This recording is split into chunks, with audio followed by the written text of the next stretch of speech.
उसमें पुलिस ने लाठी चार्ज किया था और मैं आंदोलन में था। सब लोग तो हट गए पर मैं नहीं हटा। तब पुलिस ने यहाँ डंडा लगा दिया था और 8 दिन तक मैं जेल में था। उस समय गृह मंत्री थे नरसिम्हा राव की सरकार में, पाटिल जी संभवतः। तो उन्होंने कहा कि जगत गुरु जी को अब जेल से मुक्त कर दिया जाए, नहीं तो बहुत अनर्थ हो जाए। पद्मश्री जगत गुरु रामभद्राचार्य दुनिया की पहली दिव्यांग यूनिवर्सिटी संचालित करते हैं। उनकी यूनिवर्सिटी में दिव्यांग बच्चे पढ़ाई करते हैं। यहाँ उन्हें किताबी ज्ञान के साथ साथ रोजगार से जुड़े कोर्स भी कराए जाते हैं। यहाँ से हजारों दिव्यांग छात्र सरकारी जॉब कर रहे हैं, साथ ही कई बड़े पदों पर हैं।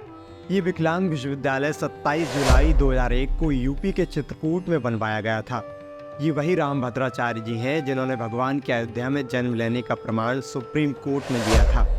दिखाई नहीं देने के बाद भी कोर्ट ने रामभद्राचार्य जी की गवाही को माना, जिनसे मिलने के लिए एक बार पीएम मोदी तक को लाइन में लगकर इंतजार करना पड़ा था। वो पीएम मोदी को अपना मित्र बताते हैं। अंधे होने के चलते बचपन में लोग इन्हें अपशगुन मानते थे। उन्होंने 80 ग्रंथ लिखे हैं और इन्हें 22 भाषाओं का ज्ञान है। वो ब्रेल लिपि का प्रयोग नहीं करते हैं, सुनकर सीखते हैं और बोलकर ग्रंथ लिखवाते हैं। 3 साल की उम्र में उनकी आंखों की रोशनी चली गई थी, इसलिए लोग इन्हें कलयुग का तुलसी कहते हैं। रामभद्राचार्य जी अपने असाधारण कार्यों के लिए जाने जाते हैं। उन्होंने अपना पूरा जीवन लोगों के कल्याण के लिए समर्पित किया है। नेत्रहीन होते हुए भी उन्होंने अपनी दिव्य दृष्टि से कई भविष्यवाणियाँ की जो सही साबित हुई है। 14 जनवरी 1950 को उनका जन्म यूपी के जौनपुर में हुआ था। जगत गुरु रामभद्राचार्य का बचपन का नाम गिरधर है। जब वो मात्र 3 साल के थे तब दिखाई नहीं देने पर वो एक कुएं में गिर गए थे। काफ़ी समय तक कुएं में फंसे रहे। उन्हें एक लड़की ने निकाला और उनकी जान बचाई। रामभद्राचार्य जी को उनके दादाजी का बहुत सपोर्ट मिला। बचपन में वो स्कूल नहीं जाते थे, दादाजी ने ही उन्हें प्रारंभिक शिक्षा दी और रामायण महाभारत के प्रसंग और विश्राम सागर जैसी कई भक्ति रचनाएं सुनाया करते थे। वो इतना जल्दी सीख लेते थे कि उन्होंने मात्र 3 साल की उम्र में अपनी पहली कविता अवधी भाषा में लिखी थी।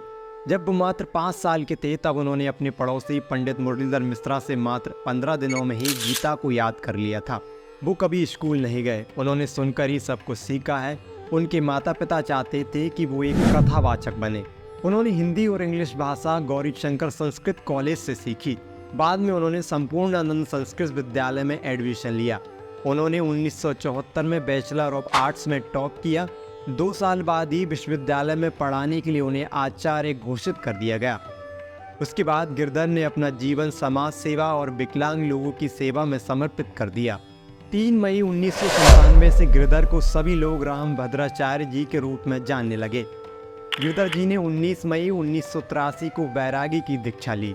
1987 में रामभद्राचार्य ने चित्रकूट में तुलसी पीठ नाम से सामाजिक सेवा और धार्मिक संस्थान की स्थापना की। 24 जून 1988 में रामभद्राचार्य जी को काशी विद्युत परिषद ने तुलसी पीठ में जगत गुरु रामनंदाचार्य के रूप में चुना। उसके बाद उनका अयोध्या में अभिषेक किया गया। 52 साल की उम्र में उन्होंने दिल्ली में मूल संस्कृत पाठ और हिंदी टिप्पणी के साथ एक धर्म ग्रंथ का पहला ब्रेल संस्करण किया। 2015 में जगत गुरु रामभद्राचार्य जी को भारत सरकार ने पद्म विभूषण से सम्मानित किया। जगत गुरु श्री रामभद्राचार्य जी रामानंद संप्रदाय के वर्तमान में 4 जगत गुरु रामनंदाचार्यों में से एक हैं। वो कथा का वाचन भी करते हैं। उनके एक शिष्य बागेश्वर धाम के धीरेन्द्र कृष्ण शास्त्री भी हैं। रामभद्राचार्य की जीवन कहानी कैसी लगी कमेंट में जरूर करें और चैनल को सब्सक्राइब करें। जय श्री राम।